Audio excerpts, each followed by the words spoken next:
Tajuk kita pada hari ini iaitu berkaitan haid, nifas dan juga wiladah. Dengan itu, saya menyerahkan majlis kita kepada Ustazah Kamariah.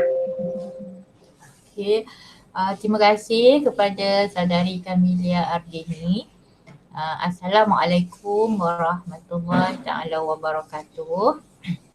Pertamanya, marilah kita sama-sama mengucapkan rasa kesyukuran terhadap Allah Subhanahu Wa Taala kerana dengan limpah izinnya juga kita pada malam ni dapat bersama-sama dalam sebuah majlis ilmu yang seperti kata Kamalia tadi tu, majlis yang disukai oleh para malaikat. Jadi pada minggu ini saya ingin menyambung semula perkongsian kita pada minggu lepas dan mudah-mudahan perkongsian kita pada minggu lepas dan minggu ini akan meningkatkan dan memantapkan lagi pengetahuan kita terhadap isu-isu yang berkaitan dengan darah wanita. Pada Ustazah kita perlu memahami tentang darah-darah yang terdapat bagi seorang perempuan ni sebab dia ada kaitannya dengan ibadah kita. Jadi Ustazah nak teruskan saja. Darah bagi seorang perempuan dia ada 4 jenis darah. Dan setiap darah-darah ni kita dapat kenal pasti daripada tempoh masa dia ketika bila dia keluar daripada rahim wanita lah kan. Yang pertamanya darah haid. Darah haid ni adalah darah kotor yang akan keluar daripada rahim wanita pada setiap bulan. Dan ada juga orang yang tak keluar pada setiap bulan. Tapi normally dia keluar, darah kotor ni akan keluar daripada rahim wanita pada setiap bulan. Sepaling singkat sehari semalam, paling lama 15 hari. Dia takkan lebih daripada 15 hari. Sekiranya darah tersebut keluar melebihi 15 hari, maka darah tersebut dipanggil sebagai darah istihadah. Kemudian ataupun dalam bahasa mudahnya kita kata darah penyakit. Yang ketiga, darah wiladah. Darah wiladah ni dia keluar beriringan dengan kelahiran bayi. Jadi biasanya macam contohlah kata Ustazah kan, Ustazah bersalin bersama dengan kelahiran bayi yang Ustazah lahirkan tu, keluar bersama dengan bayi tu adalah darah. So darah yang keluar bersama dengan bayi tu itu dipanggil darah wiladah. Dan yang keempat ialah darah nifas, iaitu darah yang keluar selepas kelahiran. Selepas baby dah dilahirkan, Ustazah masih lagi ada keluar darah. Dan darah ini akan keluar semaksimumnya 60 hari. Jadi kalau darah tu keluar sampailah 60 hari, maka itu dikira sebagai darah nifas. Maknanya darah selepas seorang wanita tu melahirkan. Tapi selepas 60 hari, sekiranya darah itu masih keluar, maka darah tersebut dipanggil darah istihadah. Darah penyakit. Jadi ada 4 darah tu yang bagi setiap kaum wanita mesti mengetahuinya lah. Sebab kenapa pengetahuan ini penting untuk kita? Sebab bagi menentukan ibadah kita. Kan? Katalah contoh seorang tu darah haid, kalau dah sampai dia darah haid dia hari pertama keluar sampailah hari ke-16, hari ke-16 tu dia wajib dah mandi.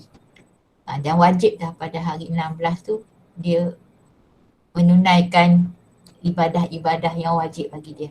Tak bolehlah dia kata, oh saya darah masih keluar. sudah hari ke berapa? 16, tapi darah masih keluar. Itu bukan lagi darah haid. Itu dah tukar jadi darah istihadah. Jadi dia walaupun darah masih keluar, dia wajib mandi. Dan wajib baginya menunaikan kewajipan-kewajipan yang difardukan bagi kita seorang perempuan lah. Kalau katalah kebetulan hari ke-16 tu berlakulah darah tu berlaku pada bulan Ramadan, maknanya dia wajiblah berpuasa. Tak bolehlah dia kata, oh saya darah masih keluar lagi. Sedangkan hari tu dah hari ke-16. Dia tak boleh. Dia mesti mandi walaupun hari yang ke-16.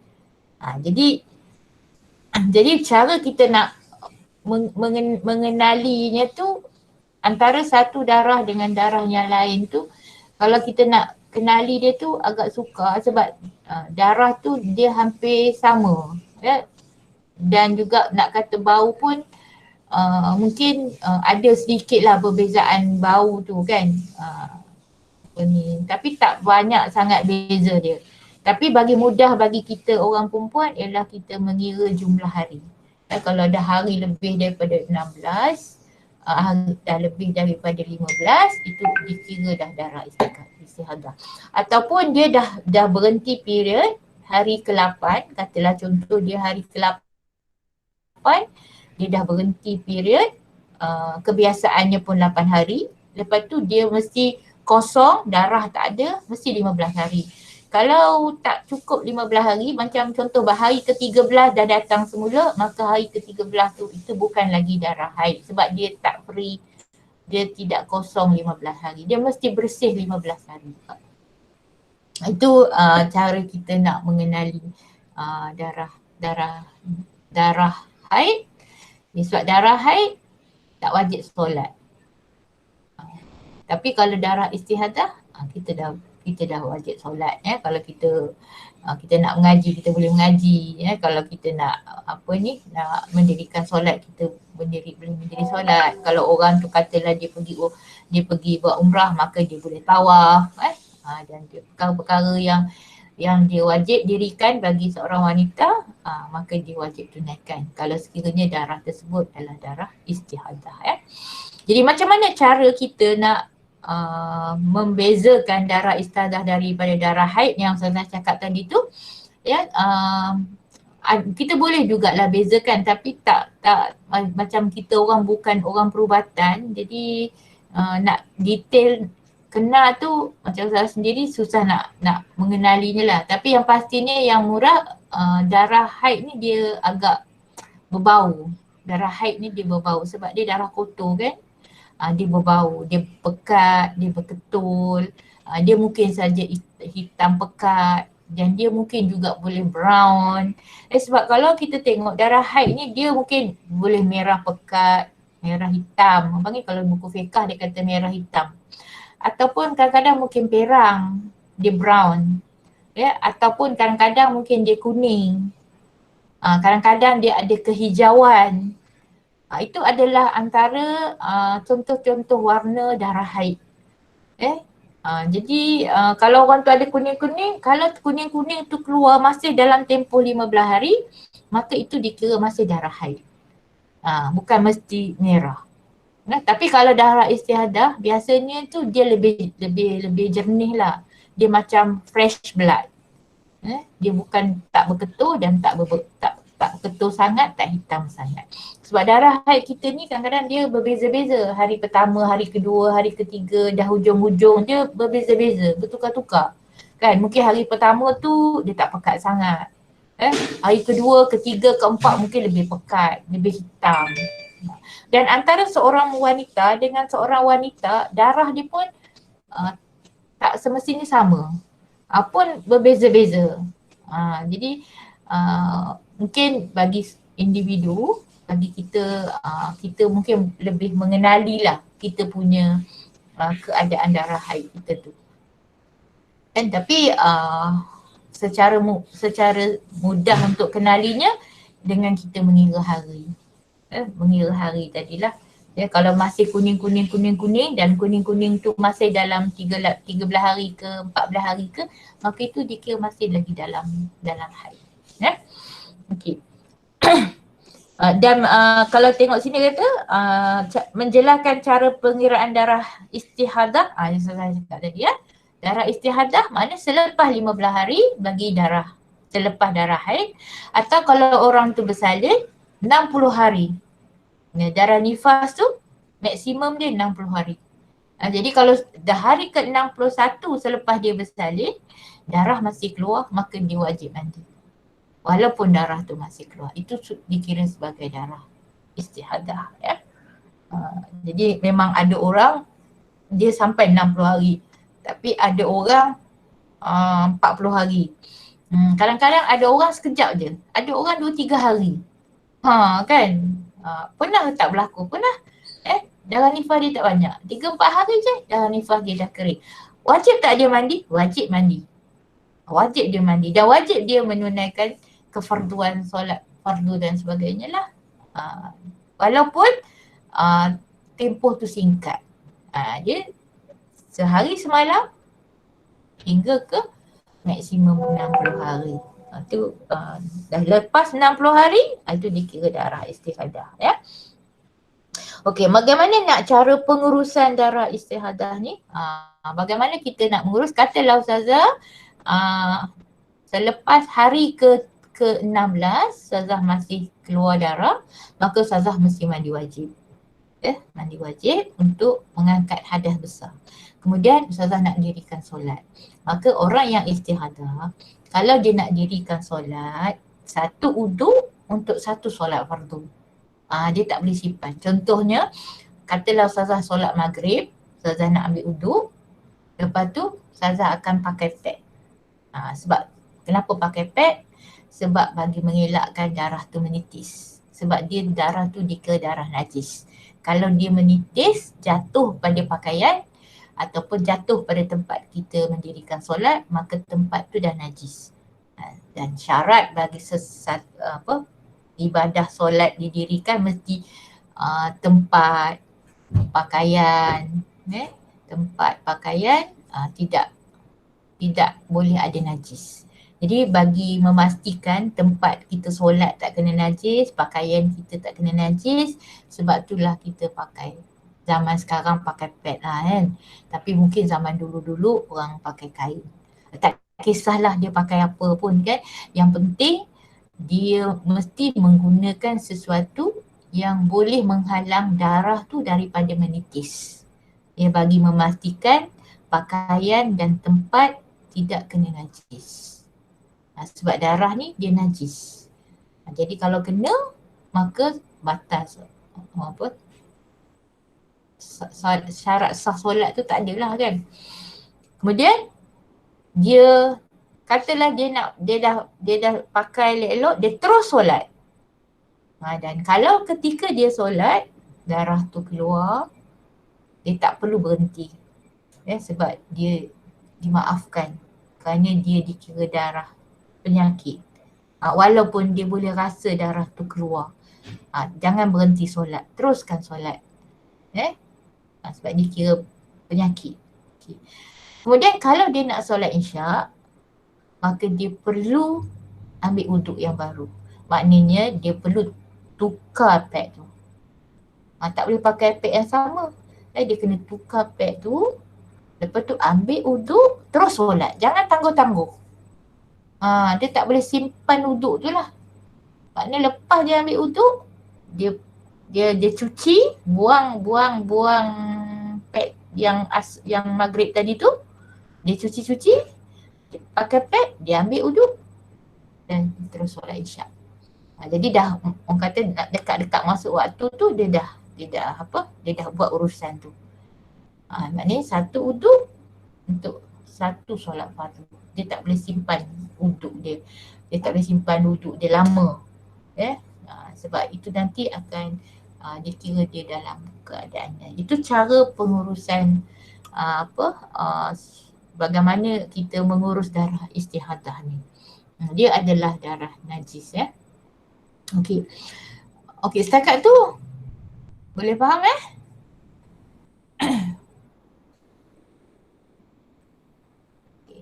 Yang kedua, soalan topik yang kita bincang, menjelaskan tentang tahara dari darah wanita secara terperinci maksud menjelaskan setiap konsep dan tentang jenis-jenis darah. Oh, okey, Ustazah dah maklumkan tadi ya.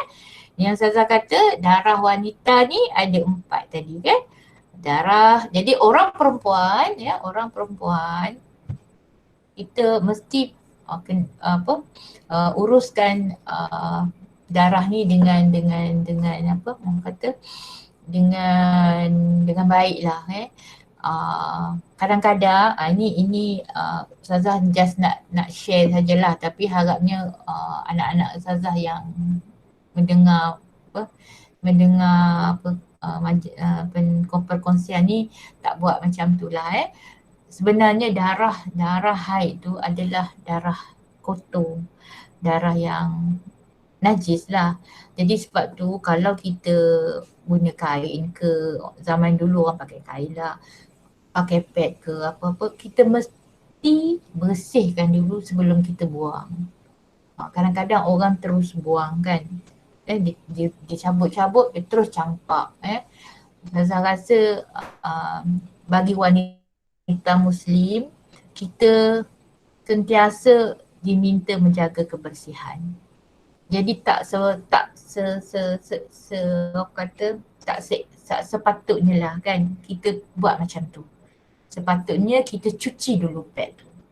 Cuci elok-elok, orang kata bukanlah sampai pad tu jadi putih. Kita pakai putih, lepas tu kena darah, lepas tu kita bersih nak sampai putih. Taklah sampai putih tapi sekurang-kurangnya darah-darah yang melekat tu kita buang. Maknanya kita pancut air lah kan. Kita pancut air, kita buang. Lepas tu kita dah buang, kita bungkus elok-elok. Kenapa kita nak bungkus elok-elok? Sebab kita takut nanti kan kalau orang buang macam tu saja, nanti kan lori sampah bawa, lepas tu kadang-kadang binatang yang kan kadang anjing lah kan, dia pergi tempat buang sampah tu, lepas tu dia gonggong-gonggong je kan. Jadi kadang-kadang kan kita nampak juga kan ada sampah-sampah yang anjing gonggong pet wanita tu, maknanya benda tu tak dibalut elok-elok ataupun buang macam tu saja. Tak sepatutnya kita orang perempuan buat macam tu. Terutamanya orang wanita Muslim yang kita memang menjaga akhlak kita, maruah diri kita kan. Jadi kita kena bungkus elok-elok. Buang darah tu, bungkus elok-elok, dan baru buang dalam tong sampah. And then bukan buang dalam tong sampah yang biasa. Buang dalam tong sampah yang kalau kamu di hostel kan ada sanitary tu, buang kat situ. Sebab itu cara pelupusannya tu lain daripada cara pelupusan sampah biasa. Kalau kita di rumah mungkin kita tak adalah tong khas kan, tapi sebab tu kita kena balut elok-elok, kita kena ikat cantik-cantik. Kita sedaya upaya kita bungkuslah jangan disepah-sepahkan ataupun main flush saja dalam dalam tandas. Kalau Ustazah kat sekolah dulu selalu saja tandas-tandas tersumbat. Jadi bila orang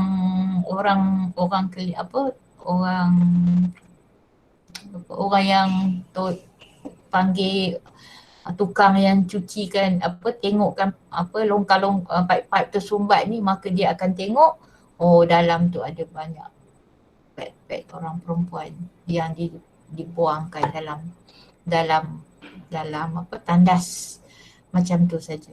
Jadi itu satu sikap yang tidak baiklah pada Ustazah kan. Kita orang perempuan kita mesti mengurusnya dengan baik simpan elok-elok jangan kita letak sepah-sepah macam tu.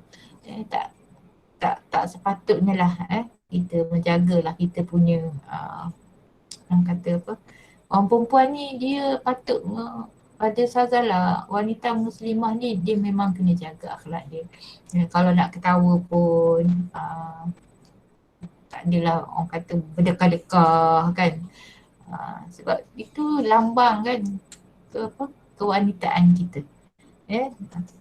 Cakap kuat-kuat kan, masuk dalam lift cakap kuat-kuat sampai semua orang tengok-tengok.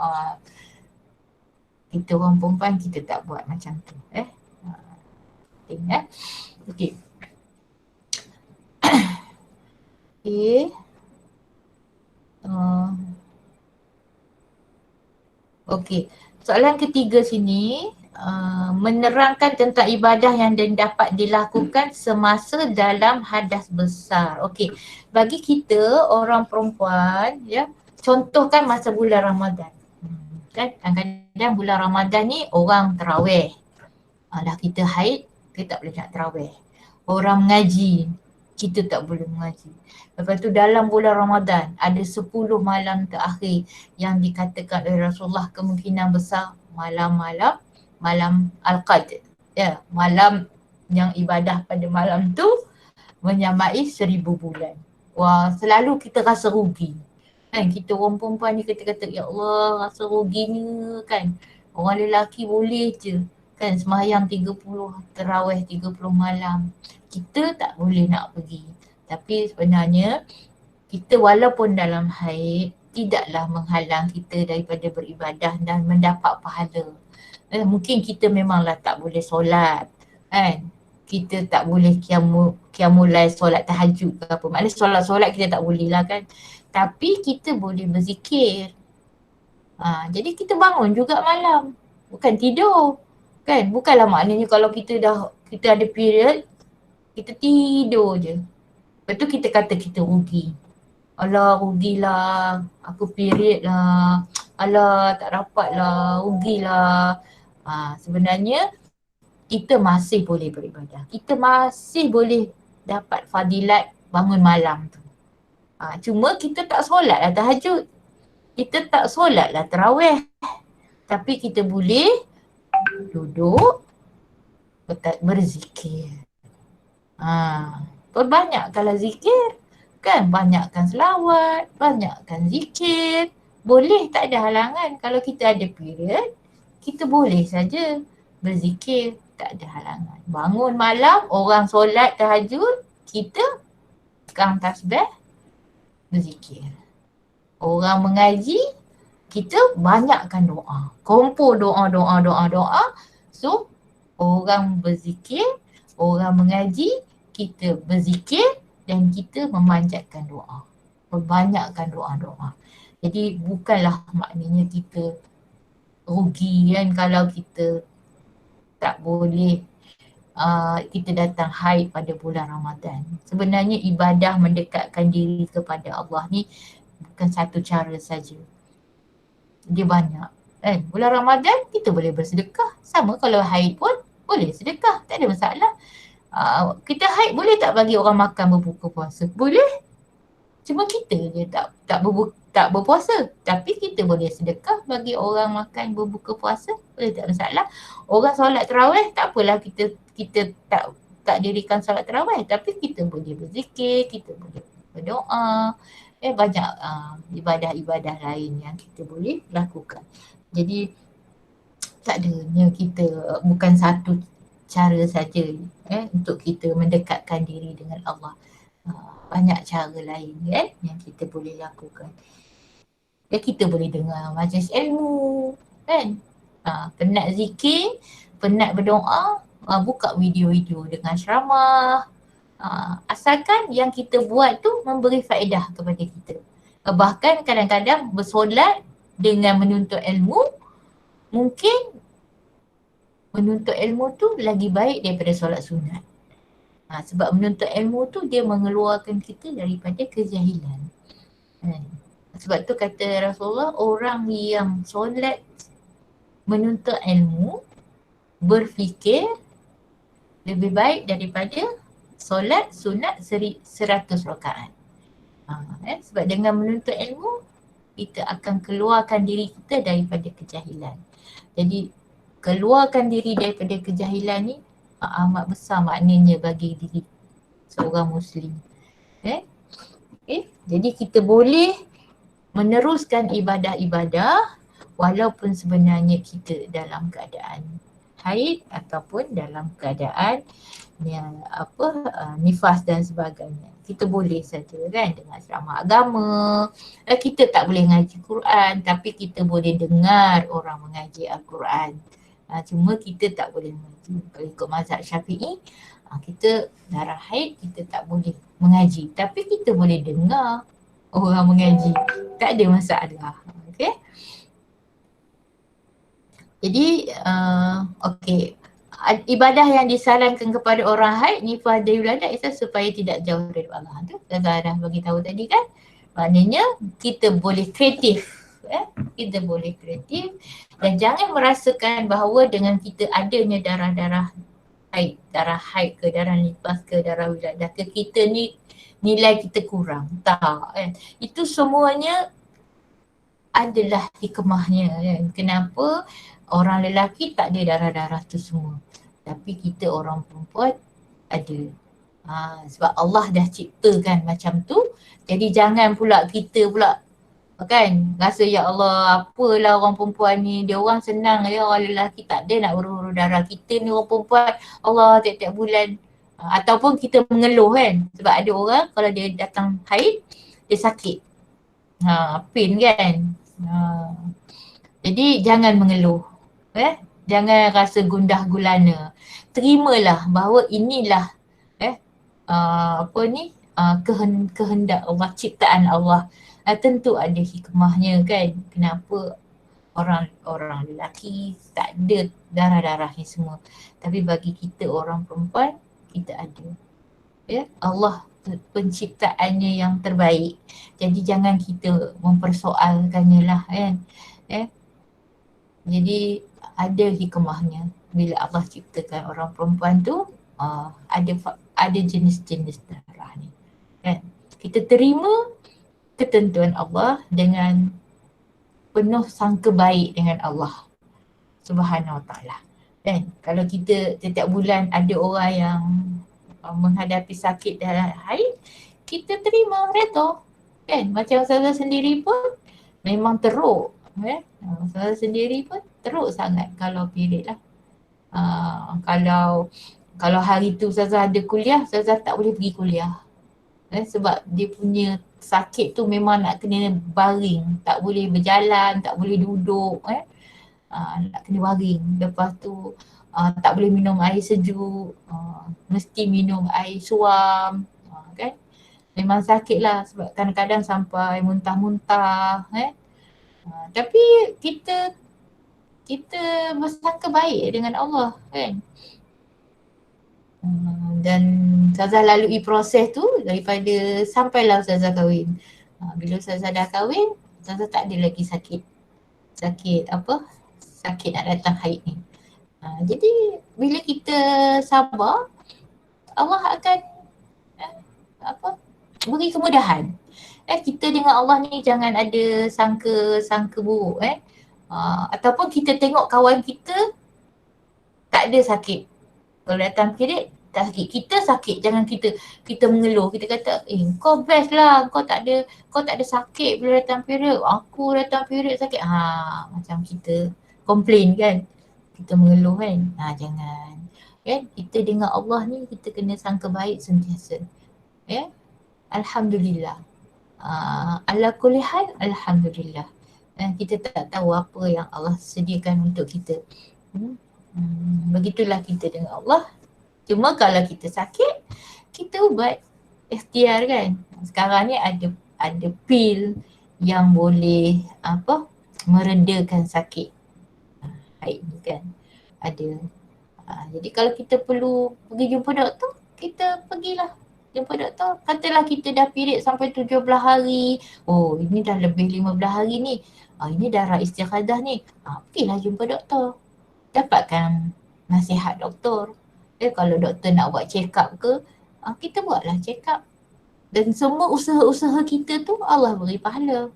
Kita ikhtiar kita tu Allah beri pahala. Ya, berkat ikhtiar kita, usaha kita, sabar kita tu Allah ganti dengan yang lebih baik untuk kita. Itu yang penting. Dan dengan Allah jangan sekali-kali kita sangka buruk. Pastinya Allah menyediakan yang terbaik untuk diri kita. Kita lalui saja proses tu dengan penuh rasa kesyukuran. Dan orang Islam ni dia istimewa kan. Kalau diuji dengan kesukaran, dia bersyukur. Kalau diuji, diberi kelebihan, dia bersyukur. Dan kalau dia beri kekurangan ke, kesakitan ke apa-apalah, dia bersabar. Dan dua-dua tu pun pahala kan. Beri sakit setiap bulan sakit, bila period sakit, sabar, dapat pahala kan. Ada orang setiap bulan period tak ada rasa apa-apa pun, macam biasa je, dia bersyukur. Jadi orang yang bersyukur pun dapat pahala, orang yang bersabar pun dapat pahala. Yang tak dapat pahala apa? Orang yang tak ada sakit kan, dia action dengan kawan, apalah kau ni kan, sakit sikit pun mengeluh, tengok aku okey tak ada sakit pun. Tu nampak sombong kan. Dia tak tahu sihat tu Allah yang bagi kan. Jadi sakit pun bersabar, pahala, sihat pun cukup, pahala, dua-duanya pahala. Ya, Allah tak tengok apa reaksi kita atas apa yang Allah dah tentukan bagi setiap hamba-Nya. Dan Allah tentukan setiap hamba tu berbeza-beza antara seorang dengan seorang yang lain. Okey?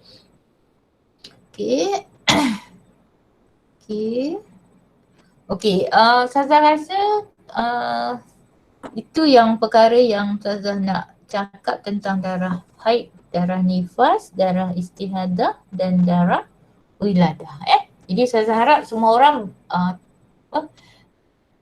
dah kenal darah haid, darah kotor dia darah kotor, sebab tu kena bersih elok-elok. Tak boleh macam Ustazah kata baling-baling gitu, jepek, buang-buang kata-kata. Tak nak sebab dia adalah darah kotor. Dan sebab itu bagi orang perempuan, kalau dia datang darah haid, maka haram bagi, kalau dia dah berkahwin lah kan, haram bagi suami dia menyetubuhi isteri dia. Sebab dia darah kotor, darah penyakit kan. Kalau bersama ketika tu, jadi memudaratkan orang perempuan, dan dia juga memudaratkan suami. Sebab dia mengandungi, bila kata kotor tu, jadi dia ada kandungan bakteria lah. Jadi sebab tu Islam sangat sukakan kebersihan. Macam Ustazah kata minggu lepas kan, Allah ni sukakan kebersihan dan Allah suka orang yang bersih. Jadi disebabkan darah haid ni darah kotor, darah najis, dan tentu banyak mengandungi bakteria yang boleh mendatangkan mudarat. Sebab tu haram bagi pasangan suami isteri, kalau sekiranya dia ada haid, dia melakukan persetubuhan, haram. Dan kalau orang tu bukan suami isteri, dah tentulah haram kan, sebab berzina kan.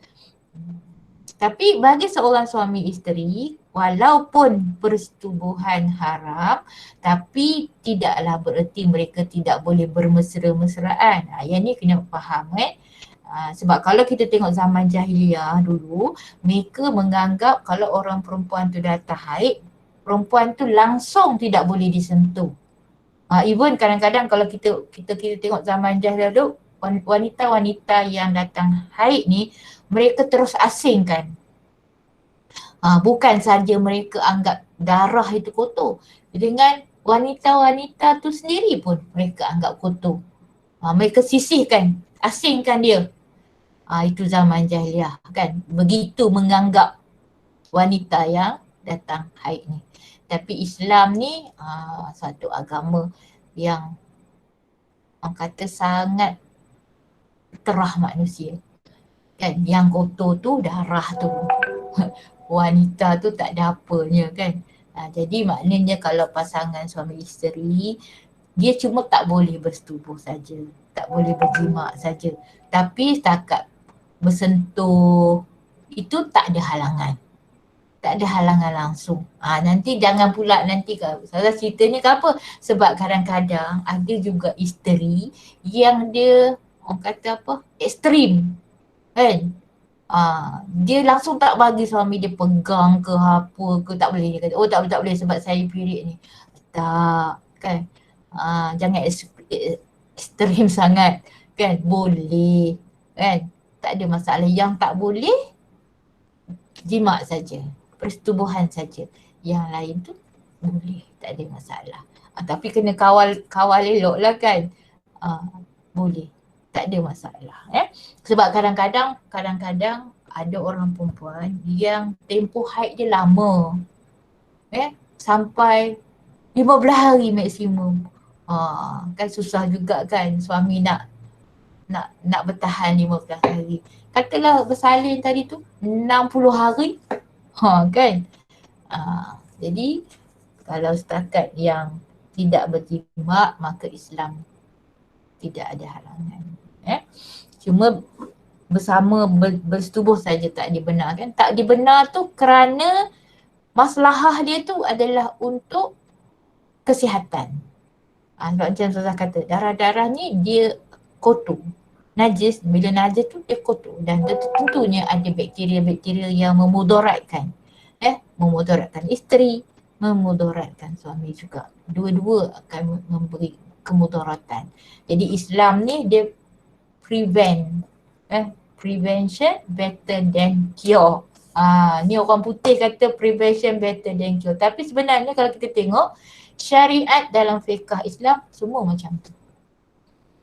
Kita prevent daripada berlaku. Sebab tu ayat zina kan? Wala taqribu zina. Jangan kamu hampiri. Hampiri tu apa maksudnya? Bukan zina saja, hampiri tu pun tak boleh. Sebab apa? Pegang-pegang, sentuh-sentuh, raba-raba, semua tak boleh. Sebab apa? Sebab nak jaga supaya jangan sampai terlanjur. Jadi perbuatan pegang, sentuh, jeling-jeling, kan, senyum-senyum, berpegang-pegang tangan, berkeluar berdua-duaan, itu semua bunga-bunga ke arah zina. Itu pun Islam haramkan. Sebab prevention tadi tu. Kan? Jadi samalah juga dalam keadaan macam ni je. Jadi Ustazah fikir Ustazah berhenti kat situ dulu untuk darah haid, darah nifas, darah wiladah dan juga darah istihadah. Jadi Ustazah serahkan kepada Camelia semula. Terima kasih Ustazah. Okey, baiklah. Kita akan teruskan sesi kita seterusnya adalah dengan sesi Q&A dengan soalan-soalan yang telah diberikan oleh para hadirin pada minggu lepas. Saya akan bacakan soalan yang pertama. Soalan yang pertama ialah mengukir dan memakai inai bercorak-corak di tangan tapi tidak didedahkan kepada orang awam dan orang lelaki lain kecuali keluarga kandung sendiri. Adakah dibenarkan? Okey. Terima kasih Kamalia. Dan terima kasih kepada sahabat kita yang bertanya. Berkenaan dengan inai ni, yang pertamanya kita kena tengok bahan. Sebab di pasaran sekarang ada inai yang memang original daripada daun. Yang tidak ada kandungan kimia ke apa ke kan. Yang macam zaman Ustazah dulu, ambil daripada pokok, tumbuk, giling, lepas tu tampal. Yang ini memang tak ada apa-apa kandungan kimia ke yang meragukan. Jadi dah tentu benda tu tak ada masalah. Boleh pakai. Dan apatah lagi dalam soalan sahabat kita ni, dia kata dia corakkan dekat tangan tu. Corak dekat tangan ni sebab kalau yang dia corakkan tu adalah di kawasan tangan, yang tangan ni dia memang bukan aurat wanita. Jadi memang tak ada masalah lah. Jadi kalau bahan tu memang daripada daun inai dan dia pula ukir pada tangan yang memang adalah bukan aurat dan yang ditengok pula oleh kaum keluarga, memang tak ada apa-apa masalah lah. Even sebenarnya kalau orang luar tengok pun tak ada masalah. Kecuali dia buat tu untuk ada niat yang lain lah. Kan? Itu niat ni Saza tak nak komen apa-apa lah sebab niat ni orang tu je tahu kan. Dia corakkan dekat tangan tu apa niat dia. Kan? Kalau dia tak ada niat nak tunjuk ke, nak apa ke, nak berlawa depan orang ke apa, tak ada masalah lah kecuali dia ada niat-niat yang lain. Niat nak tunjuk ke apa ke, tak tahulah kan. Kita tak nak petikaikan lah apa niat orang kan. Dia selalu tengok bahan. Tapi kalau bahan tu mengandungi perkara-perkara yang boleh menghalang air sampai. Sebab tangan kita ni dia adalah kawasan uduk. Kan? Jadi kalau dah penggunaan tu adalah penggunaan yang menghalang air, dah tentulah buat inai tak corak ke memang tak boleh lah sebab dia menghalang air daripada sampai ke kulit. Kawasan yang menjadi kawasan uduk. Ataupun bahan-bahan tu ada yang mengandungi najis.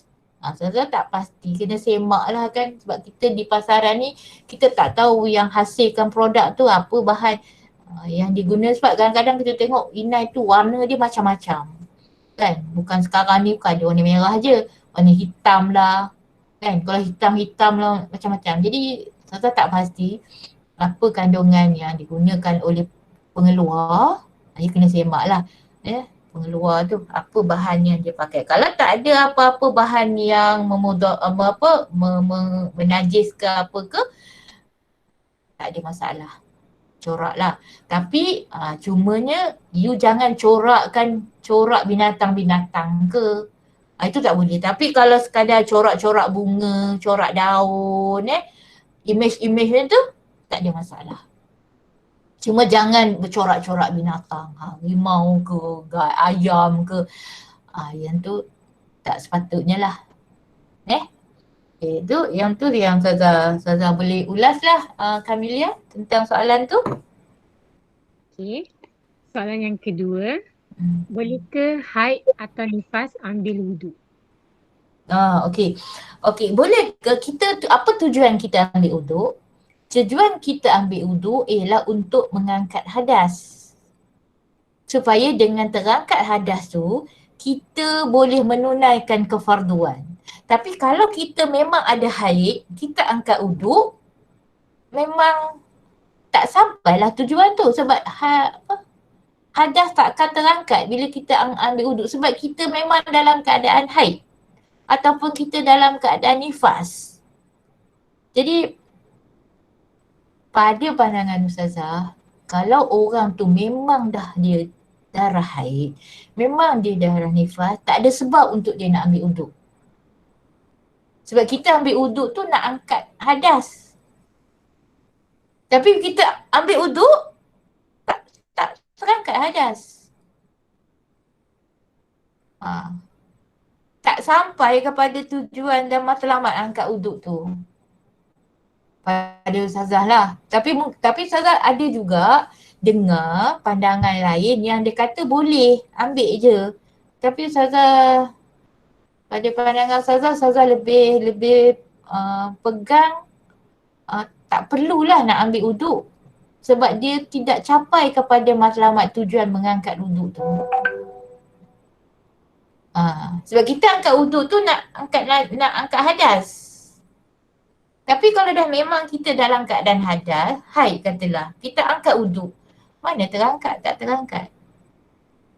Kan? Jadi macam pembaziran kan? Kita buat sesuatu yang tak capai kepada tujuan. Sebab Islam ni dia tak nak kita membazir. Kalau kita ambil wuduk dalam keadaan kita boleh solat pun, kita tak disuruh membazir air. Sekarang ni kita angkat wuduk yang tak ada apa-apa tujuan.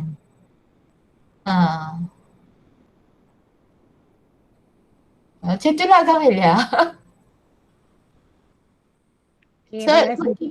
Sebab kita kenapa ambil wuduk tu? Saja. Boleh ke kita dalam Islam ni kita buat saja-saja? Kan? Sebab Islam ni melarang kita buat perkara yang tanpa tujuan lah. Saja membazir-bazir saja suka, sebab kita kan kalau kita dah ada uduk, kita tahu kita ada uduk, kita pergi ambil uduk lagi, hukum dia apa? Haram. Kita ada uduk, kita tahu kita ada uduk, tapi nak ambil uduk lagi sekali lah, kita pun ambil uduk, hukum dia haram. Kecuali orang tu lupa, kan, dia ada uduk, lepas tu dia tak ingat, aku ni ada uduk ke tak ada uduk. Dia kena balik apa? Balik kepada yang asal tadi, dia ada uduk ke tak ada uduk. Oh, tadi aku ada uduk. Tengok. Dia balik pada hukum. Maknanya Islam tak nak kita buat perkara yang sia-sia. Ini lagi lah. Dah tahu dah memang tak angkat. Kalau angkat memang tak ada terangkat, kita pergi buat. Macam saya kata tadi, kau dah ada uduk, kau pergi buat saja uduk. Dalam hukum dia. Tak boleh kita buat macam tu.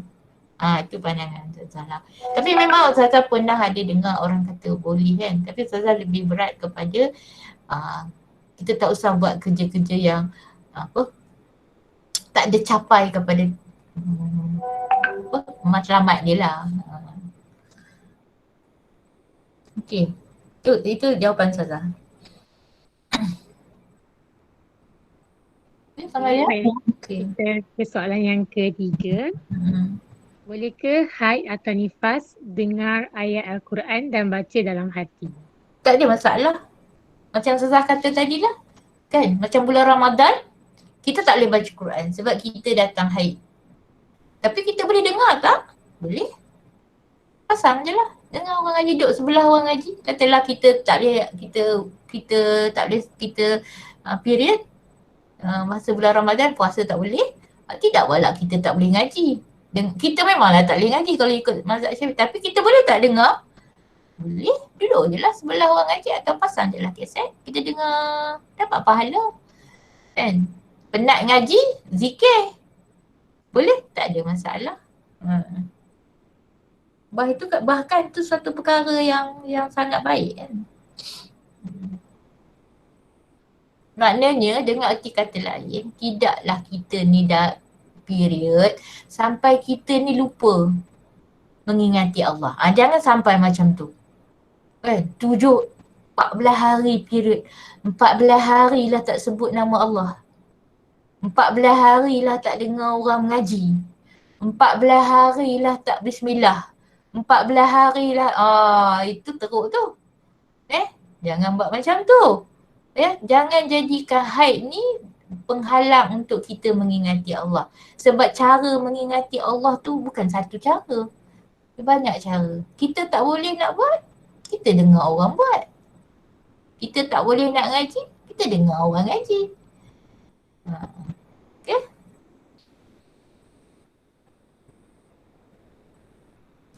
Okay, itu Kamalia. Silakan.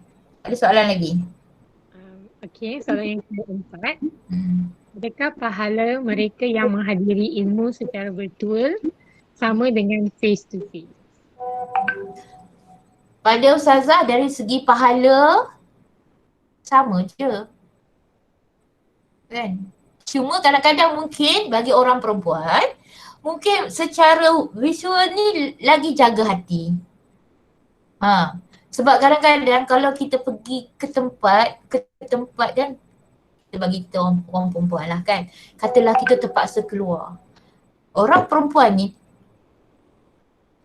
tempat yang paling baik untuk dia ialah di rumah.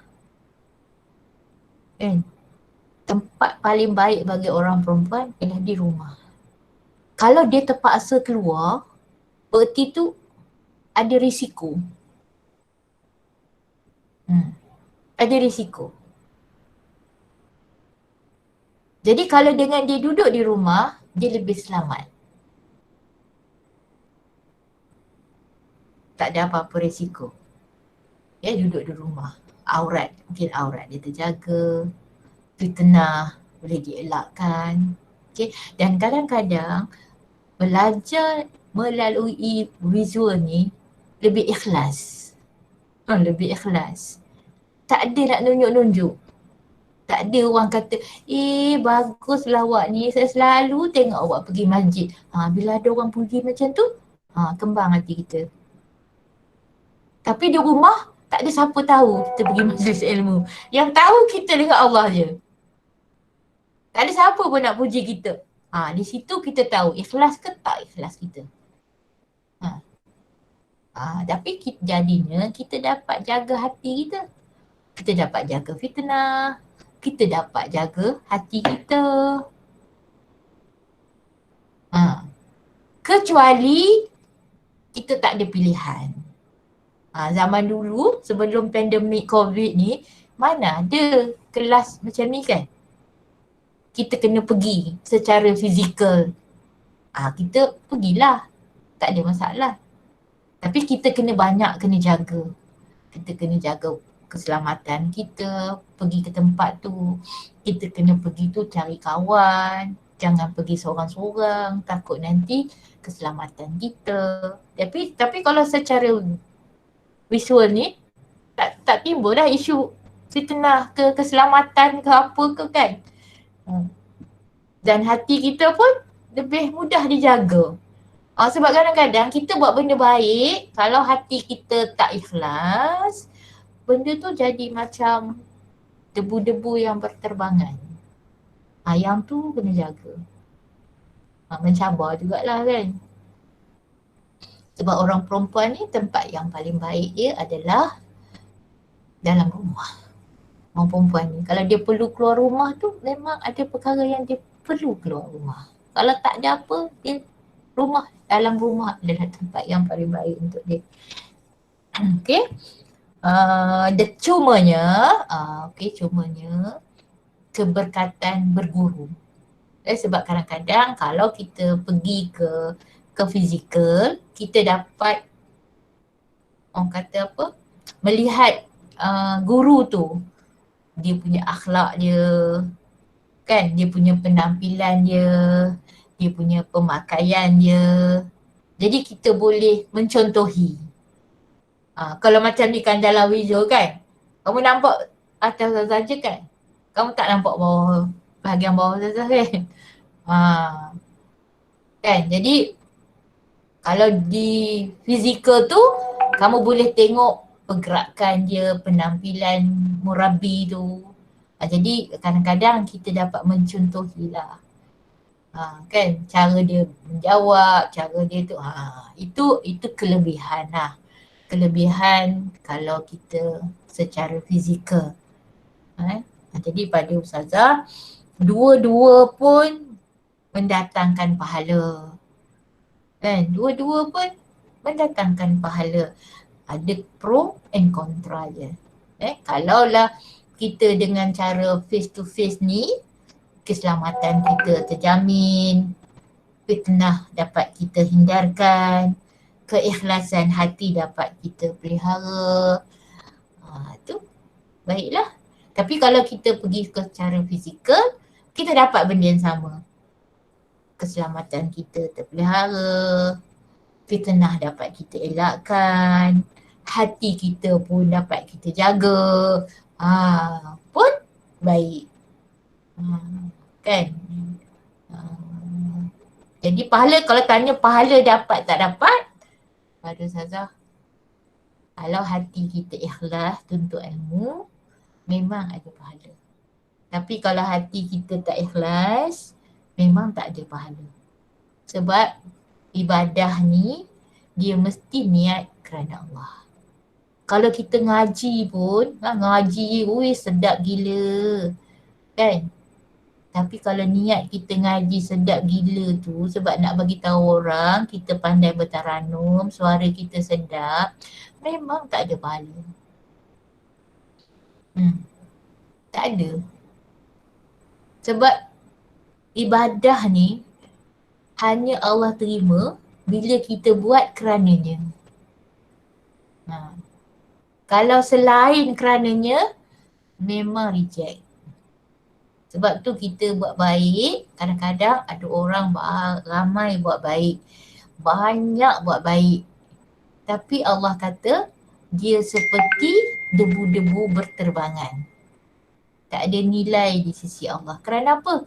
Kerana tak jaga niat. Orang kata buat tu ada udang balik batu. Udang balik batu kan? Makna ada niat lain. Jadi cabaran bagi kita orang Muslim ialah jaga hati. Itu cabaran bagi kita.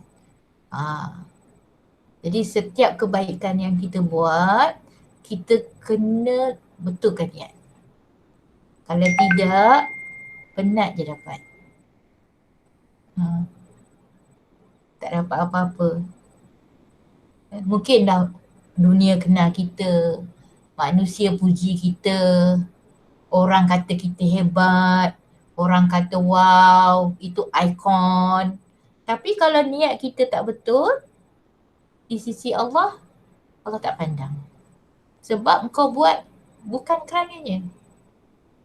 Ini cabaran yang besar bagi setiap orang. Bukan Muslimat sajalah. Semua orang Muslim lah. Yang kecil ke, yang muda ke, yang tua ke, jaga hati. Sebab tu taharah juga kan, macam minggu lepas Ustazah kata, taharah ni ada dua. Taharah fizikal, taharah dalaman kita, iaitu hati, kebersihan hati kita. Fizikal ni mudah nak jaga. Kan macam nak ambil uduk, rata je air, Allah dah beritahu dah, kawasan muka, kawasan tangan, kita betul yang tu, dah selesai lah taharah fizikal. Tapi hati, tak siapa tahu. Kita lah kena buat amalan-amalan yang dapat menyucikan hati. Dan bila kita buat sesuatu kebaikan, kita kena semak hati kita. Bukan saja hati kita sebelum buat, hati kita sebelum buat, hati kita semasa buat, hati kita selepas buat. Bukan selepas buat je, kadang-kadang bertahun-tahun selepas kita buat. Ada orang sebelum buat hati dia kerana Allah. Semasa buat baik tu hati kerana Allah. Seminggu selepas buat baik tu hati kerana Allah. Selepas 10 tahun buat, hatinya bukan kerana Allah. Macam mana dia ungkit? Dulu tu aku tolong dia macam ni. Ini balasan dia. Selepas 10 tahun dia sebut. Selepas 10 tahun Allah delete pahala. Sebab apa? Sebab selepas 10 tahun niat dia bukan dah kerana Allah. Sebab tu ulama kata apa? Kalau kamu buat kebaikan, kamu kena lupa. Kenapa nak kena lupa? Supaya kamu tak sebut. Selepas kita buat kebaikan, kita kena lupa. Itu pesan-pesan orang bijak pandai. Kalau kita buat sesuatu kebaikan, delete. Kalau bahasa komputer tu, delete. Kenapa nak kena delete? Kenapa nak kena buang dari ingatan? Sebab supaya kita tak sebutnya. Kita tak sebut lagi dah. Sama ada selepas seminggu ke, selepas sebulan ke, selepas 3 bulan ke, even selepas 20 tahun. Kita tak ingat. Sebab kita dah delete dah. Kita tak jumpa dah. Tak ada lah dalam kotak kepala kita ni. Sebab kalau kita tak delete, dibimbangi. Pada suatu masa yang kita tak tahu bila, kita menyebutnya. Pada ketika kita menyebut tu, dibimbangi bukan kerana Allah. Jadi rugilah kan. Kita ni orang Muslim, kita nak kena kumpul pahala. Sebab benda tu yang akan ditimbang oleh Allah Subhanahu Wa Taala. Okey, tu Kamalia. Baiklah, saya akan bacakan soalan yang terakhir. Okay. Jika datang haid sebelum makan untuk berbuka puasa, dia buat berbuka, tetapi dah masuk waktu berbuka, adakah puasa tersebut sah? Dia tengok lepas buka puasa baru dia sedar. Dia tu dah datang haid. Ya. Ya. Pada Ustazah, Kalau tanya Ustazah macam tu, Ustazah kata baiklah dia ganti puasa tu. Sebab kemungkinan darah tu sebelum buka puasa. Cuma dia tak ketandaskan. Macam tu kan Camelia soalan dia. Ya, saya pun faham macam tu Ustazah. Kan, jika datang haid sebelum makan, dia dah datang. Kalau dia bukan kira sebelum makan, sebelum azan maghrib bunyi. Katalah dia ada orang makan lambat, makan buka iftar ke, ada orang dia iftar kurma, lepas tu dia pergi solat, lepas tu baru dia makan. Kan? Jadi kalaulah dia datang haid sebelum makan untuk berbuka puasa, maknanya dia buka lewat. Maknanya macam tadilah Ustazah katakan. Dia buka lewat, dah tentulah dia dikira datang haid tu. Kena ganti. Katalah dia buka puasa pukul 8. Dia bukan bergantung kepada buka puasa, tak kisahlah dia makan pukul berapa. Yang dia kena teliti ialah bila darah haid itu keluar. Guideline dia bukan buka berapa dia makan. Pukul berapa darah haid itu keluar. Bukan bergantung kepada pukul berapa dia makan. Kalau dia datang darah haid tu sebelum waktu maghrib, sebelum waktu berbuka, walaupun seminit sebelum waktu berbuka. Katalah waktu berbuka puasa 7.20. 7.19 tu darah haid keluar. Maka pada ketika itu, hari tu, dia dikira batal puasanya. Bukan batal maksudnya tu, maknanya hari tu dia kira puasanya tak dikira lah. Sebab syariat melarang dia berpuasa. Syariat melarang dia berpuasa. Kalaupun dia nak berpuasa, tak apalah aku puasa lelaki puasa. Tak. Dia bukan ikut kepala kita. Dia kena ikut syariat. Orang darah haid, kalau dia berpuasa, puasanya tidak diterima. Tak cukup syarat. Syarat sah puasa. Tak kira lah dia keluar seminit ke sebelum buka puasa. Memang ada orang perempuan yang macam tu. Memang kecewa lah kan. Katalah buka puasa 7.20. Pukul 7, dia tengok darah haid keluar. Dia kena buka puasa tak? Dia kena buka lah. Kena batalkan puasa tu. Tak payah lah nak tunggu buka puasa 7, tak payah nak tunggu azan. Minum air. Batalkan puasa tu. Kalau katalah aku tak nak batal puasa dah lagi 20 minit je. Tak. Puasa tu memang takkan dikira lagi. Sebab tak cukup syarat untuk sah puasa. Tu ya. Tak kira lah lambat ke. Dia bukan bergantung kepada bermakan tu. Ya? Tetapi sudah masuk waktu berbuka. Tu faham Ustazah. Itulah. Soalan ni agak boleh dibaca dalam pemahaman berbeza. Tapi Ustazah cakap macam tu lah. Katalah 5 minit lagi nak buka puasa, tiba-tiba darah haid keluar. Memanglah puasa tu tak dikira lagi dah. 5 minit ke, 1 minit ke, 2 minit ke, pun tak dikira. Puasa tu batal. Itu jawapan Ustazah. Okay, itu saja Camelia untuk soalan kita malam ni. Itu saja Ustazah. Terima kasih kerana soalan yang telah diberikan oleh para hadirin. Okey.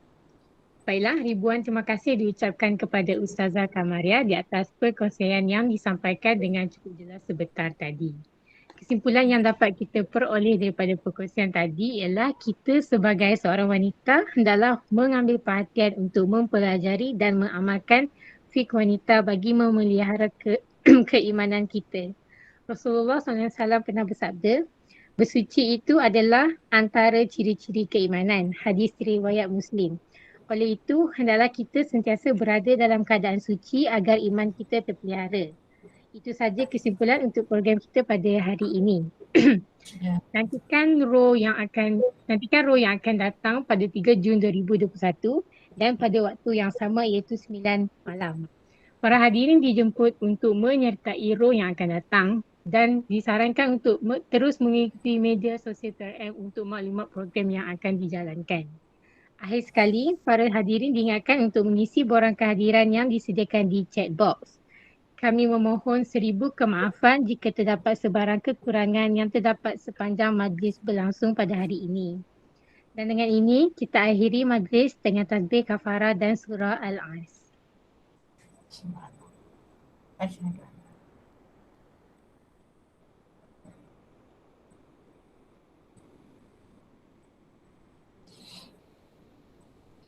Ya, terima kasih PRM. Terima kasih Ustazah.